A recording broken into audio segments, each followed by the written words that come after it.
ಜೈನ ಧರ್ಮ ಯಾವ ಜಾತಿ ಕುಲಕ್ಕೆ ಸೀಮಿತ ಆಗಿರ್ತಕ್ಕಂಥ ಧರ್ಮ ಅಲ್ಲ, ಪ್ರಾಣಿ ಮಾತ್ರ ಕಲ್ಯಾಣ ಮಾಡ್ತಕ್ಕಂಥ ಧರ್ಮ. ನಾವು ಎಲ್ಲ ಧರ್ಮಗಳ ಅಧ್ಯಯನ ಮಾಡಿ ಜೈನ ಧರ್ಮದ ಸಿದ್ಧಾಂತಗಳನ್ನ ಯಾವಾಗ ನಾವು ಓದಿದ್ದೀವಿ ಆವಾಗ ನಮಗೆ ಆತ್ಮಾಗ ಪರಿಚಯ ಆಯಿತು. ಈ ಪ್ರಪಂಚದಲ್ಲಿ ನಿಸರ್ಗದತ್ತ ಧರ್ಮ ಯಾವುದಾದ್ರು ಇದ್ರೆ ಅದು ಜೈನ ಧರ್ಮ.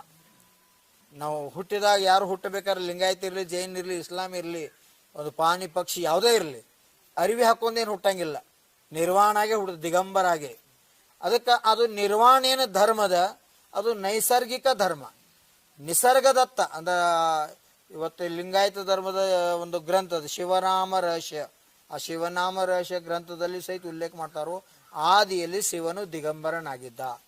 ದತ್ತ ಧರ್ಮದಲ್ಲಿ ಸಹಿತ ದತ್ತ ವಲ್ಲಭ ದಿಗಂಬರ, ಶಿವನ ಮೂಲ ರೂಪ ದಿಗಂಬರ.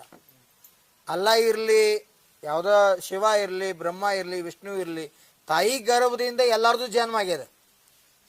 ಜನ್ಮ ಎಲ್ಲರದು ಅದ. ಜನ್ಮ ಯಾವಾಗ ನಮ್ದು ಆಯಿತು ನಿಯಮದಿಂದ ನಾವು ನಿರ್ವಾಣ ಅವಸ್ಥಾ ಇದ್ದೀವಿ. ಆ ಸಹಜ ಅವಸ್ಥಾ ಪ್ರಾಪ್ತ ಮಾಡ್ಕೋದ್ರೆ ಮೋಕ್ಷಕ್ಕೆ ನಿರ್ವಾಣಕ್ಕೆ ಕಾರಣ.